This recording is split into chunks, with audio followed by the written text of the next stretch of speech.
4 দফা দাবি বাস্তবায়নের লক্ষ্যে কাকরাইল মোড়ে 3 দিন ধরে অবস্থান কর্মসূচি পালন করছেন জগন্নাথ বিশ্ববিদ্যালয়ের শিক্ষক এবং শিক্ষার্থীরা।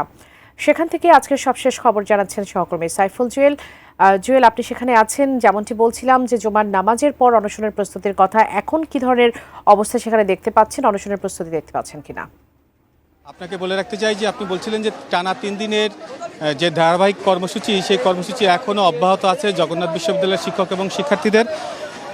এর আগের প্রেক্ষাপটটা যদি জানিয়ে রাখতে চাই, সেটা হলো যে গত মঙ্গলবার জগন্নাথ বিশ্ববিদ্যালয়ের শিক্ষার্থীরা তাদের টানা 20 বছরের দাবির প্রেক্ষিতে তাদের আবাসন সমস্যা এবং স্থায়ী ক্যাম্পাস সহ বেশ কিছু দাবিতে তারা বিশ্ববিদ্যালয়ের মঞ্জুরি কমিশনের কাছে যায় আগারগাঁতে। সেখান থেকে বিশ্ববিদ্যালয়ের মঞ্জুরি কমিশন তাদেরকে ফিরিয়ে দেয়, অর্থাৎ তারা দায়িত্ব না নিয়ে তারা বলে যে এই বিশ্ববিদ্যালয়ের স্থায়ী ক্যাম্পাস বা এখতিয়ার বা আবাসন সমস্যা সমাধানের এখতিয়ার আসলে মঞ্জুরি কমিশনের নেই। সেখান থেকে আশানুরূপ সাড়া না পেয়ে শিক্ষার্থীরা যমুনা অবস্থান নেওয়ার ঘোষণা দেয়। এর পরবর্তীতে যখন যমুনার সামনে আসে শিক্ষার্থীরা, সেখানে পুলিশের লাঠিচার্জ করা হয় এবং বেশ কিছু শিক্ষার্থী অর্থাৎ অর্ধশতাধিক শিক্ষার্থী এবং শিক্ষক আহত হয় বলে আমরা তখন জানতে পেরেছিলাম। এবং সেই ধারাবাহিকতায় জগন্নাথ বিশ্ববিদ্যালয়ের শিক্ষার্থীরা তখন থেকেই এই কাকরাইল মোড়ে অবস্থান নিয়েছে, প্রধান বিচারপতির বাসভবনের ঠিক সামনে পেছনের জায়গাটিতে। অ্যান্টিব্যাকটেরিয়াল অ্যাডিটিভ যুক্ত সেরা ওয়াটার ট্যাঙ্ক বিশুদ্ধ পানিতে ব্যাকটেরিয়া জন্মাতে দেয় না। এবং এখান থেকে তারা 3 দিন ধরে তাদের যে 4 দফার যৌক্তিক দাবি, সেই দাবির তারা বাস্তবায়ন চাচ্ছেন।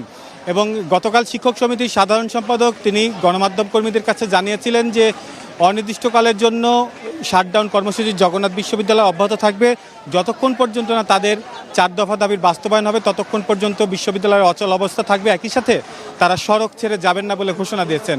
তো আপনাকে বলে রাখতে চাই যে এই কারণে আসলে এই সড়কে দীর্ঘ সময় ধরে অবস্থানের কারণে এই মুখী যে সকল যানবাহন রয়েছে এবং যারা চলাচল করে থাকেন তাদের তীব্র ভোগান্তিতে পড়তে হয়েছে। যদিও শিক্ষক এবং শিক্ষার্থীরা নগরবাসীর কাছে ক্ষমা প্রার্থনা করেছেন যে দীর্ঘ 20 বছরের দাবি বাস্তবায়নের লক্ষ্যে তারা আসলে যে পরিমাণ ভোগান্তির শিকার হচ্ছেন, সেই সূত্র ধরে নগরবাসীর কাছে তারা ক্ষমা চেয়েছেন।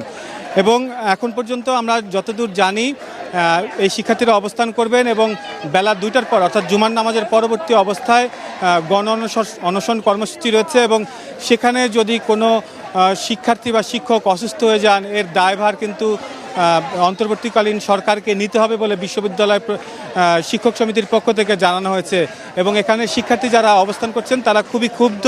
তারা বলছেন যে তাদের এই যৌক্তিক দাবি নিয়ে অন্তর্বর্তীকালীন সরকারের পক্ষ থেকে টালবাহানা করা হচ্ছে এবং তারা আশা করছেন যে খুব শীঘ্রই যেন তাদের এই দাবির বাস্তবায়ন ঘটবে, এমনটাই তারা প্রত্যাশা করছেন। পাবলি।